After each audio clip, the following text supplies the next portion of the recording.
আনুমানিক ফুচকা যায় প্রায় 2000 টাকা। এটা হলো স্পেশাল ঝালটক। আমার কাছে 10-এ 10। আসসালামু আলাইকুম। শীতকাল মানে ভরপুর শীত পড়তেছে, এমন টাইমে আমার ছোট ভাই তারেক ও ডাকছে হইতেছে লালমাটিয়াতে, ওর বাসার পাশে পুরো এরিয়া জুড়ে সব থেকে মজার ব্যাপার এখানে সবাই হইতেছে তারেক কি ব্যাডমিন্টন খেলার জন্য সব মানে ব্যাডমিন্টন খেলার অনেকগুলো কোর্ট এখানে মানে এবং পাবলিক, এটা যে কোনো প্রবলেম নাই, সবাই খেলতে পারে এখানে, জাস্ট নিজের র্যাকেট আর ইয়া নিয়ে আসলে হইলো। কোর্ট টোট কাটা প্রায় এখানে 10টা বা 12টা কোর্ট আছে। 3:30 থেকে 4টা নাগাদের মধ্যে এই মাঠটা জমজমাট। রাত কয়টা পর্যন্ত? রাত 11টা পর্যন্ত চলে। 11টা পর্যন্ত, 11টার পরে সব ক্লোজ হয়ে যায়। এই মাঠে আসলে রাত্রেবেলা কয়টা পর্যন্ত কি কি খাওয়া যায়, কি কি খাওয়া ভালো এখানকার সেটাই দেখাবো। এখন ওইদিকেই যাওয়া যাক, দেখি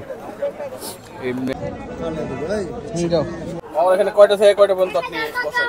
3টা থেকে রাত 10টা, 10:30টা। আনুমানিক মামা ডেইলি কতগুলো ফুচকা যায় আপনার? আনুমানিক ফুচকা যায় প্রায় 2000 টাকা। মানে 2000 ফুচকা প্লেট? জি। আর এই আই লাভ ইউ কি হবে মামা? আই লাভ ইউ ঝাল বোম্বাই। यस ব্লগে এটা উঠুক যে কাস্টমারটাকে ভালোবেসে আই লাভ ইউ বলে। এটা স্পেশাল ঝালটক, ঠিক আছে? স্পেশাল ঝাল। এখানে দই ফুচকা, রাজকা চুরি, চুরমুর, নরমাল ফুচকা, চটপুরি সব আছে।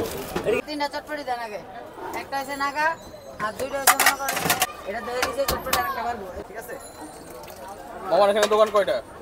আমার এই জায়গায় 3টা আছে, কোল্ড কফি আছে, বার্গার আছে, ফুচকা আছে, চটপুরি আছে। আপনি নিজ হাতে বানাই দিবেন 2টা ফুচকা আর দিছে টক আর এটা কি ঝাল? ঝালটক। এই যে মামা কথা বলেন দেন ফুচকা। এই বাইরে কথা কয় কবির, লোকজন কথা কইলে বাইরেতে কথা কইস। বুঝতাছেন না আপনাদের গেলে বানাই দেন বুঝেন। ভাই রে ভাই, মামা এত ফাস্ট কাজ করে, এত ফাস্ট কাজ করেন কেন আপনি?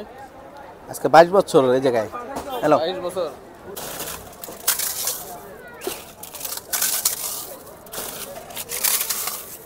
জি, আরঙ্গের মাঠ 2 নাম্বার গেট। 2 number gate.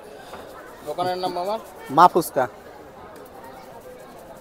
এই জায়গায় দোকান কত বছর মামা? 22 বছর।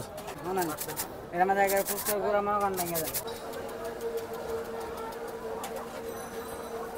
ওই না এই না চটপটি দিয়েছি। হ্যাঁ সরি। আসসালামু আলাইকুম। বলছিলাম ফার্স্টেই যে আরঙ্গের মাঠের পাশে বা লালমাটিয়া যে মাঠ, সেই মাঠের মধ্যে সবাই এত ভরপুর ভিড় এখানে, তার একটা কারণ হতেছে এই ফারুক মামার চটপটি ফুচকা। সেটাই ট্রাই করার জন্য আসছিলাম। ফার্স্টে একটু চটপটিটা দেখি, বিসমিল্লাহ। না, চটপটিটা আসলে মজা, মানে ওনার ফ্যান বেজ অনেক। আমি ওখানে দাঁড়ায় যখন ভিডিও করছি, আশেপাশে মেয়ে ছেলে সবাই, মানে ছেলে মেয়ে কোনো উভয় জাত ওনার ফ্যান বেজ, সবাই এসে আমার চটপটিটা আসলে মজা আছে। ফ্রেঞ্চ ফ্রাই, এবং তাদের ফ্রেঞ্চ ফ্রাইটা দেখে আমাকে ভালো মনে হয়েছিল, ট্রাই করে দেখি। এটা হচ্ছে ওই মা ফুচকা, যেটা তার পাশের দোকানে। টকটা মজা না, ফ্রেঞ্চ ফ্রাই যে টক দিছে এটা বাংলা সস দিয়ে দিছে, মজা না, বাট ফ্রেঞ্চ ফ্রাইটা অনেক মজা আছে। ফ্রেঞ্চ ফ্রাই ভাজাটা সেই হয়েছে, মানে এই ফুচকা সরি এই চটপটি আর ফ্রেঞ্চ ফ্রাই একদম 100% রিকমেন্ডেড। দই ফুচকার এই টকটা কিন্তু সেই লাগতেছে, এটা দেখো টকের ভিতরেও দই দেওয়া আছে। বিসমিল্লাহ।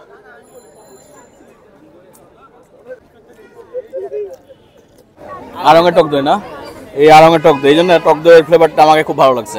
মানে শীতকাল, তারপরে আমার কাছে ঠান্ডা দই ফুচকাটা খেতে অস্থির লাগছে।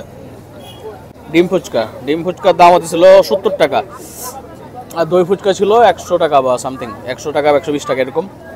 আর ডিম ফুচকা ছিল 70 টাকা। এটা তো পুরা একটা ডিম পুরা ভরপুর এখানে দিয়ে দেয়। বিসমিল্লাহ।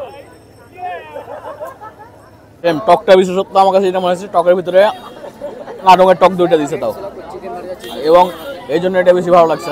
মানে মোহাম্মদপুর লালমাটিয়ার মধ্যে এটা বলা চলে one of the top rated ফুচকার জায়গা। ফুচকা খাইতে হলে আমার কাছে শিওর যে যারা ফুচকা প্রেমী আছে বা চটপটি প্রেমী আছে তাদের জন্য এই জায়গাটা। আর শীতকালে এই গরম গরম আর যদি নাগামরিচ দিয়ে নেই তাহলে একদম ঠান্ডায় যাইব গা। আসসালামু আলাইকুম। তারেককে ফার্স্ট অফ অল তারেককে ধন্যবাদ, আমার ছোট ভাই এই জায়গায় ইনভাইট করছে যে মোহাম্মদপুরের বা লালমাটিয়ার মধ্যে বেস্ট ফুচকা বা দই ফুচকা এগুলো খাওয়ার জন্য। অনেকদিন যাবত এখানে ফুচকা চটপটি খাই, তা ডাকলাম যে ভাই আসেন আর টেস্ট করেন। সেক্ষেত্রে আমি বলবো যে এটা 10-এ 10। ভাই তুমি তো রেগুলার খাও, তাও আমার এখান থেকে একটা খেয়ে দেখো। আমি খাইছি। থ্যাংক ইউ ভাইয়া। না আমি আমার কাছে মানে গরম গরম চটপটিটা খুবই মজা লাগছে, আর দই ফুচকাটা একদম আমার ঠান্ডা লেগে গেছে, তারপরও শীতের ভিতরে দই ফুচকাটা খুব ভালো লাগছে। এই আড়ং সংসদ ভবনের কোনায় আড়ংয়ের মাঠ, আড়ংয়ের সাথেই বিল্ডিং যেখানে লালমাটিয়া শপিং কমপ্লেক্স আছে, তার পাশেই হচ্ছে আড়ংয়ের মাঠ।